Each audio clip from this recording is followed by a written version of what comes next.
finally at a point where I could start putting some things in place here. We're gonna get the forge press moved tonight. I have a neat tool to show you guys that somebody dropped off here a few weeks ago. That ought to be fun. I actually have a project or two lined up for it, believe it or not. Maybe get the anvil kind of squared around where I want that to sit. Because it's pretty much, I'm not gonna do the stone work until I know this is kind of how I want it all set up.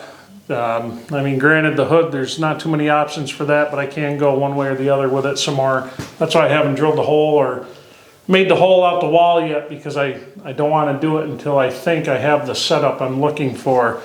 So basically the one wall where the wood and everything's leaning up against, I've got machines to go in there. We've got the big metal lathe coming here. As soon as I go get it, it's just right next door. That's going to go in the one corner where the forge press sits right now. I'm not sure if I'm grabbing that one big mill or not. Time will tell with that. I'm not sure if I have a way to get it here, and then once it's here, getting it unloaded. So we'll see what happens there. But for tonight, we're just going to work on getting some shop placement set up. Because then once that's set up, I'm still throwing stuff out. I'm throwing a lot of stuff out. Once we get all that stuff set up, I can kind of go through and start, okay, I don't need this, and I don't need that. You know, just kind of go through and find all that stuff. So stay tuned. Oh, let's see. So we got a ring roller here. Not the lightest thing in the world, that's for sure. Crazy that little thing weighs so much. So we're gonna get the forge press moved over by where the forge is going. Kind of get that squared around how I want it. I'm looking forward to this. Really starting to take shape at this point, you know.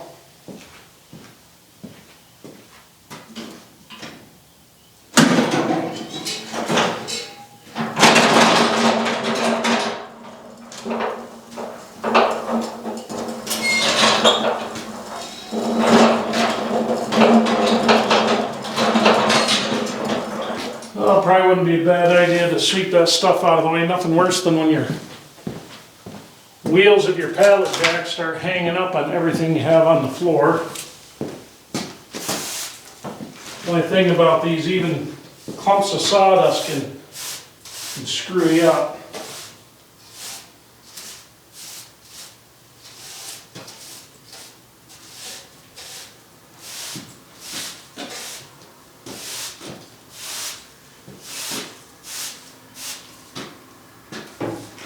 Alright, let's see what we got.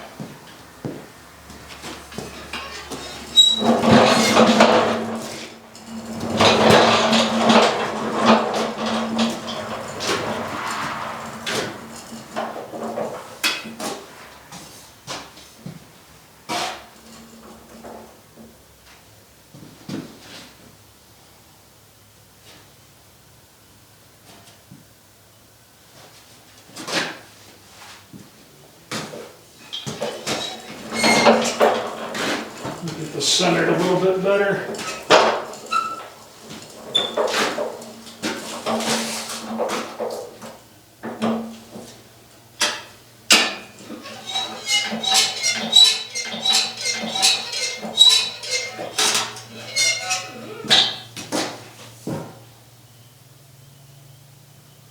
I just like to make sure I'm not kinking anything off or doing anything that's going to screw me over, like leaving that handle on that ball valve right there.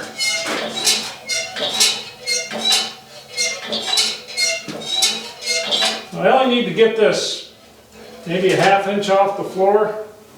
It does not have to come up much.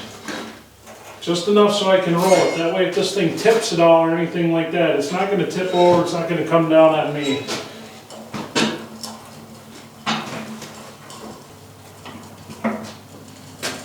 Boy, this, shouldn't say it, but it moves pretty easy for what it is, really.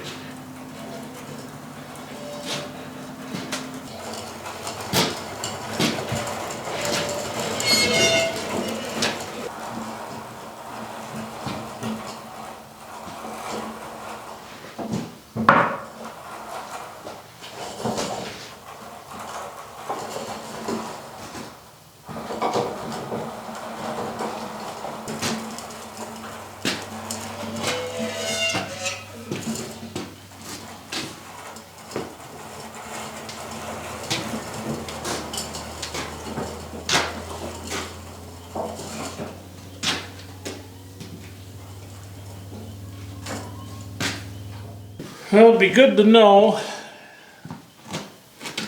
how easy it'll be to reach.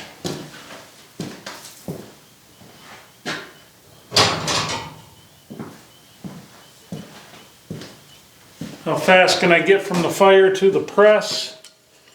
So if I'm reaching over, grabbing out of here, I don't think that's too bad. I kind of want the tank and things a little bit away from it, but that's not too bad at all. Yeah, I think that'll work. I think that will work. That'll be nice to get this wired up in here, and then we can use this baby. So now we have the question of the anvil. Now I was thinking about keeping it over this way. To be honest with you, I really don't want to be, now that we're making some room and we actually can walk around a little bit, I honestly don't want to be backed into the corner with this thing. I think I'd rather maybe put it out here near the press a little bit, just have to make sure I can get all the way around it for strikers and things like that. Not that I use strikers, but and honestly that press should eliminate a lot of the need for it, but you just never know. Sometimes it's fun to work with somebody, I'm told. I'm usually one of those, you know that song "I Drink Alone" by George Thorogood? I'm kind of more I work alone. And that's kind of how I am. And I think doing the job I do, doing the service work where you're usually working by yourself, you know, all hours of the night and just whenever, you get real used to it. And sometimes it makes you not fit for human companionship. I mean, I could sit out here talking to a camera all night long now, but even that took some doing for a bit. Yeah, I think we're going to try moving that guy over there. We still need it close enough to the forge so I'm not losing a lot of heat when I come out of the fire. But at the same time, it's not like we have to be right up the forge's ass to do what we got to do. Big thing for losing heat with forge welding and shit like that. Not that you want to lose heat with any of it, but the forge welding is really important to be super close. But I want a little bit of room to be able to get around this anvil. So I think we're going to do that. Who wants to move it?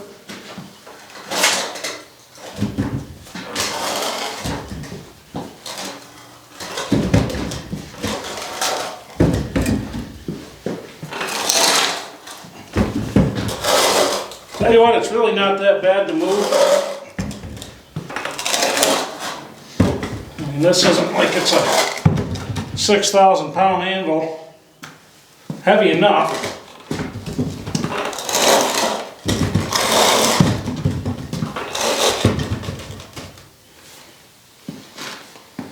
So it's still pretty close there.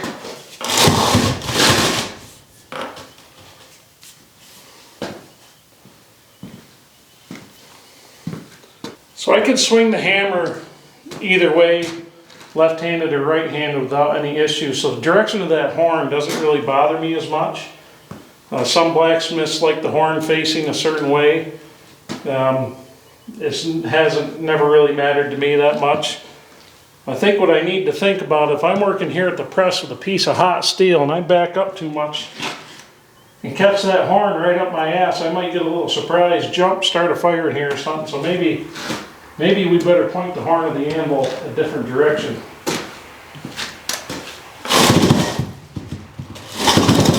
Nobody wants to get goosed by an anvil. Now, maybe Mike take all, but Mike's weird anyway. So if I put it right there, too much work on the horn there, is this going to be in the way? Maybe we better scoot it back a little bit.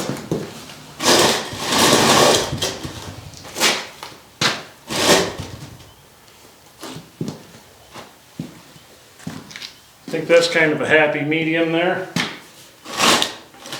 Nice thing about this, I can change this up. These two items are not bolted to the floor. This might be at some point, I might make a nice metal anvil stand for it. But for right now, this is actually, for you guys who are new to the channel, This block right here is actually a tie beam cut off. Give you an idea how big the tie beams in here are. So that gets me still, if I'm right here with the tongs,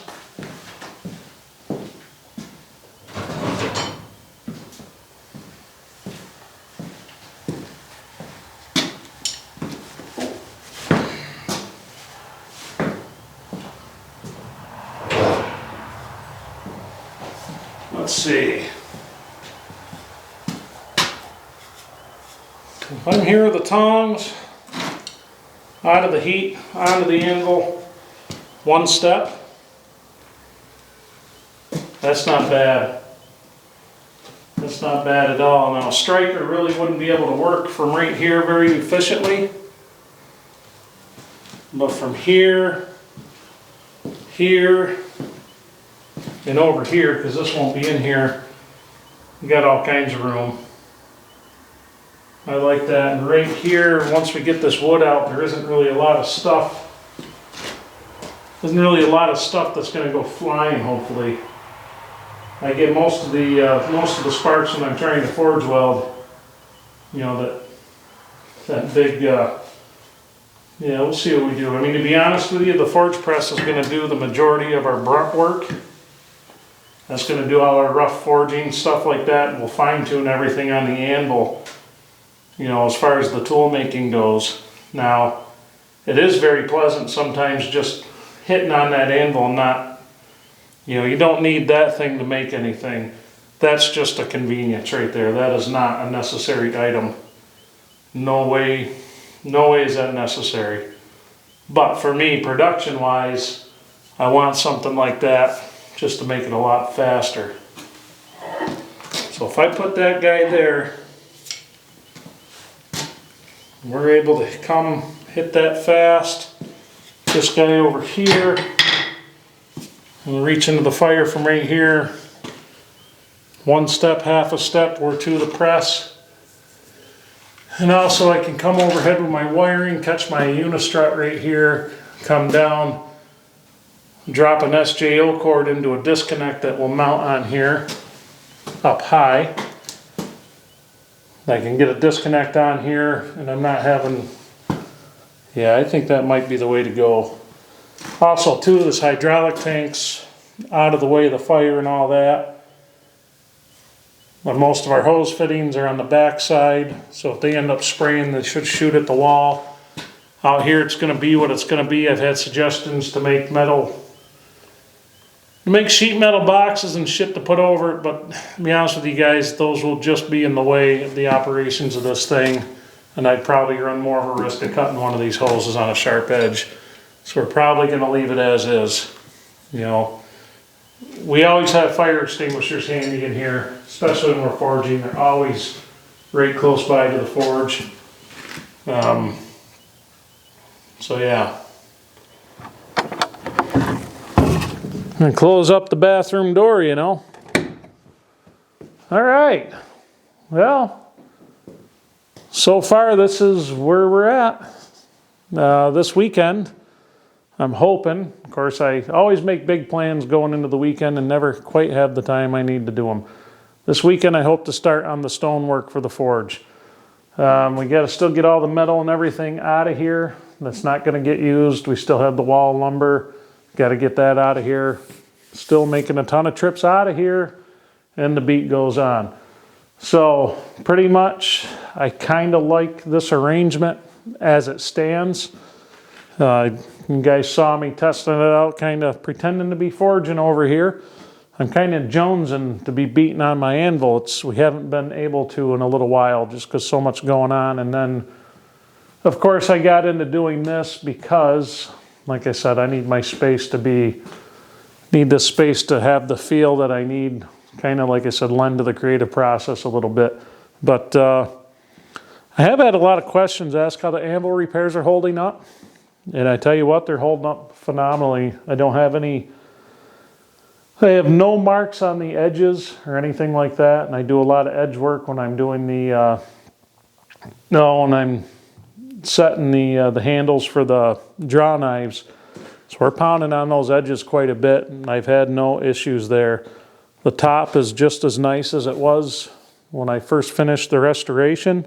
It's doing really well. The rebound's phenomenal. There's no cracking or anything in that hard surfacing rod.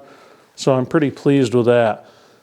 That guy right there is going to save a whole lot of beating on that anvil. That's going to be fun. So I still have to get... You guys don't see the C frame on this thing yet. I have a farm ram that I was going to use for that, but it's only a 2500 PSI operating ram. So I didn't want to have two different... I can't really run this thing on two different pressures simply because this... Well, the spool valve here is a monoblock, so it shares the same... There's not two relief valves on it. If I'd bought one that has a different relief valve, I could have used a different PSI ram.